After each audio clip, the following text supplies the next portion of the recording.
Halo semuanya, pernah nggak sih kita berhenti sejenak dan bertanya-tanya, siapa ya yang sebenarnya memutuskan semua hal yang kita pelajari di bangku sekolah? Nah, dalam beberapa menit ke depan, kita akan bongkar jawabannya. Apakah semua materi pelajaran itu datang dari pemerintah pusat dalam satu paket seragam? Atau jangan-jangan guru-guru kita punya andil besar dalam menentukannya? Ternyata, jawabannya nggak sesederhana itu loh. Ada beberapa model yang sangat berbeda untuk proses ini. Oke, ini dia peta perjalanan kita. Kita mulai dari dasarnya dulu. Apa sih kurikulum itu? Lalu kita lihat dua kubu utama dalam pembuatannya. Setelah itu, kita intip contoh-contoh modelnya. Dan yang paling penting, kita akan bahas kenapa semua ini penting banget buat kita. Sip, sebelum kita melangkah lebih jauh, kita perlu samain persepsi dulu nih, biar kita ngomongin hal yang sama. Jadi, kurikulum itu bukan sekedar daftar mata pelajaran ya. Anggap aja ini kayak resep lengkap buat memasak. Bukan cuma daftar bahan-bahannya, tapi juga tujuannya apa, langkah-langkahnya gimana, sampai cara penyajiannya nanti. Intinya, ini adalah cetak biru pembelajaran. Nah, kata kunci yang menarik di sini adalah proses. Ini artinya kurikulum itu nggak kaku, nggak dipahat di batu. Dia itu kayak organisme hidup yang harus terus-menerus dikembangkan, diadaptasi, dan disempurnakan biar tetap relevan sama zaman. Pada dasarnya, proses ini adalah siklus yang nggak pernah berhenti. Jadi, para ahli merancang sebuah rencana. Rencana itu kemudian diuji coba langsung di kelas. Dan bagian yang paling krusial, hasilnya dievaluasi untuk melihat apa yang berhasil, apa yang kurang, dan apa yang perlu diperbaiki untuk siklus selanjutnya. Gitu terus. Sekarang kita masuk ke jantung perdebatannya. Hampir semua model pengembangan kurikulum bisa kita kelompokkan ke dalam dua pendekatan besar ini. Yuk kita lihat bedanya. Pendekatan atas ke bawah atau top-down itu persis kayak seorang arsitek yang bikin satu cetak biru untuk seluruh kompleks perumahan. Keputusan dibuat di tingkat pusat, lalu diturunkan ke sekolah-sekolah buat dijalankan secara seragam. Sebaliknya, bawah ke atas atau bottom up itu lebih milik kebun komunitas. Setiap peta digarap oleh warganya, dalam hal ini guru, sesuai kebutuhan tanah dan tanaman yang mau mereka tumbuhkan. Inisiatifnya tumbuh dari bawah, dari akarnya.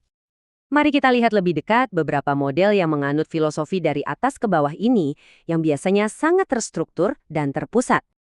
Model administratif ini adalah contoh paling murninya. Di sini, pengembangan kurikulum itu jadi proses birokrasi yang formal banget. Inisiatif dan wewenang sepenuhnya ada di tangan para pembuat kebijakan di atas. Model kayak gini sering dipilih oleh negara yang mau memastikan adanya standar nasional yang sama untuk semua siswa. Jadi, alurnya itu sangat lurus. Pejabat tinggi membentuk komite ini menugaskan para ahli untuk menyusun kurikulum, lalu produk jadinya diserahkan ke sekolah. Peran guru di sini jelas banget. Sebagai pelaksana yang memastikan cetak biru dari pusat itu terwujud di dalam kelas. Ada lagi nih, model Tyler yang juga top-down, tapi fokusnya ke logika yang sangat runut. Semuanya dimulai dari satu pertanyaan. Tujuan akhir yang mau kita capai itu apa? Misalnya, tujuannya mau mencetak lulusan yang siap kerja di industri teknologi. Oke, berarti semua pengalaman belajarnya harus dirancang mundur dari tujuan itu. Sangat efisien dan berorientasi pada hasil akhir. Oke, sekarang kita putar balik 180 derajat dan kita lihat gimana pendekatan sebaliknya bekerja, di mana inovasi itu justru lahir dari ruang-ruang kelas. Model akar rumput ini adalah kebalikannya dari model administratif. Asumsinya sederhana banget, nggak ada yang lebih tahu kebutuhan siswa selain guru yang ketemu mereka setiap hari. Jadi, ya inisiatif perubahan harus datang dari mereka. Model ini biasanya berkembang di lingkungan yang memberikan otonomi tinggi kepada sekolah. Nah, slide ini dengan jelas merangkum perbedaannya. Kalau di model administratif, para pejabat itu adalah arsiteknya, di model akar rumput, gurulah motor penggeraknya. Mereka bukan cuma pelaksana, tapi juga perancang yang berkolaborasi dengan seluruh ekosistem sekolah. Hampir semua model yang kita bahas tadi, baik top-down maupun bottom-up, biasanya berawal dari sebuah ide besar atau kerangka teori di atas kertas. Tapi ada satu model yang membalik logika ini. Inilah yang bikin model Taba jadi unik banget. Hilda Taba percaya kurikulum terbaik itu lahir dari eksperimen nyata. Jadi guru didorong untuk coba-coba unit pengajaran baru di kelas.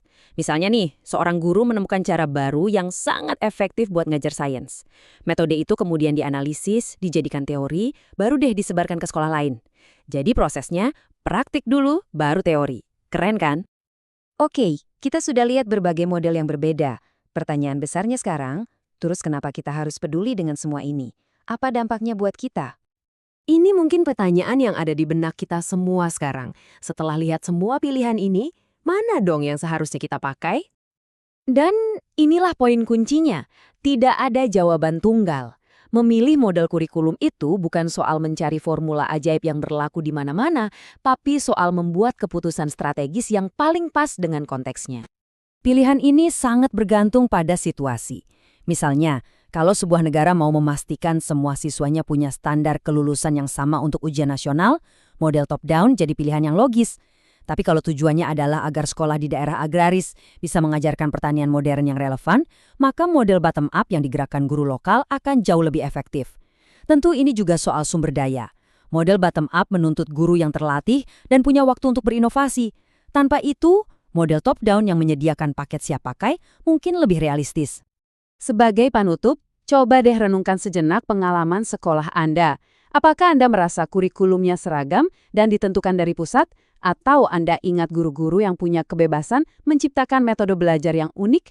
Memahami ini memberi kita kacamata baru untuk melihat sistem pendidikan yang telah membentuk kita. Terima kasih sudah menyimak.